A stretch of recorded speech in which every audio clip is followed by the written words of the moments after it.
Halo teman-teman yang berbahagia, Dr. Andre di sini. Saat ini saya sedang berada di Coex Mall, tepatnya di Starfield Library. Di belakang saya itu memang banyak pajangan buku-buku ya. Nggak semuanya bisa dibaca sih sebenarnya.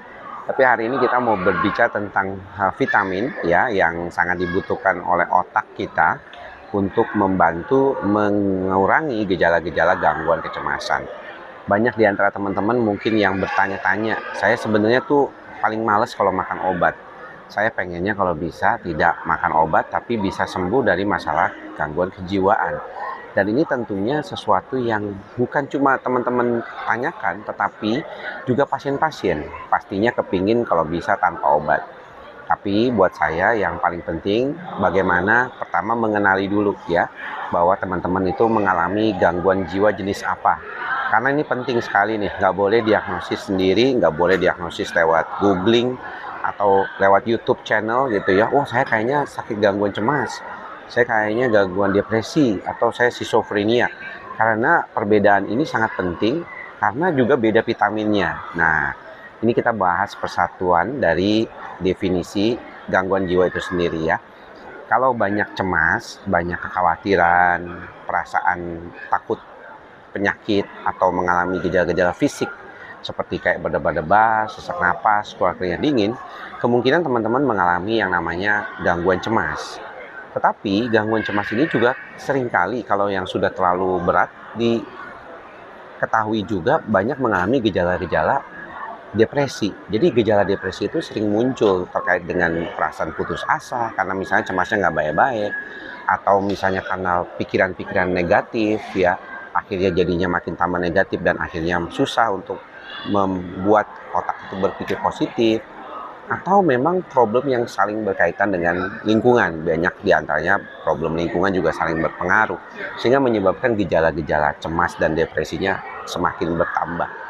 Ada juga gejala schizophrenia. Nah, gejala schizophrenia berbeda ya teman-teman ya, karena ada waham dan halusinasi. Jadi sangat berbeda sekali, dan tentunya buat teman-teman semua jangan lupa bahwa kondisi seperti ini juga seringkali harus diperhatikan sebagai salah satu yang membedakan khas nih antara satu penyakit kejiwaan dengan penyakit kejiwaan yang lainnya.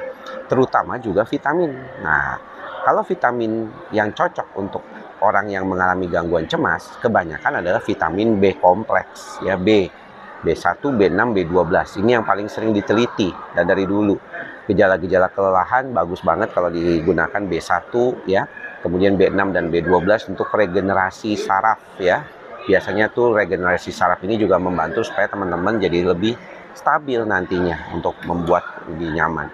Yang kedua adalah biasanya minyak ikan. Nah, minyak ikan ini bukan cuma untuk gangguan kecemasan sebenarnya, tetapi banyak difokuskan pada pasien-pasien yang mengalami schizophrenia, yang ada waham dan halusinasinya tadi.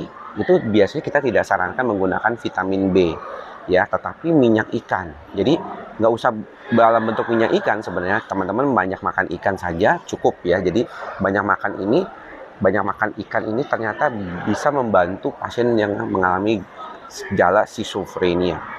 Kemudian yang paling dominan juga yang penting harus diperhatikan adalah bagaimana kalau vitamin D atau delta. Delta ini cocok untuk pasien D juga depresi.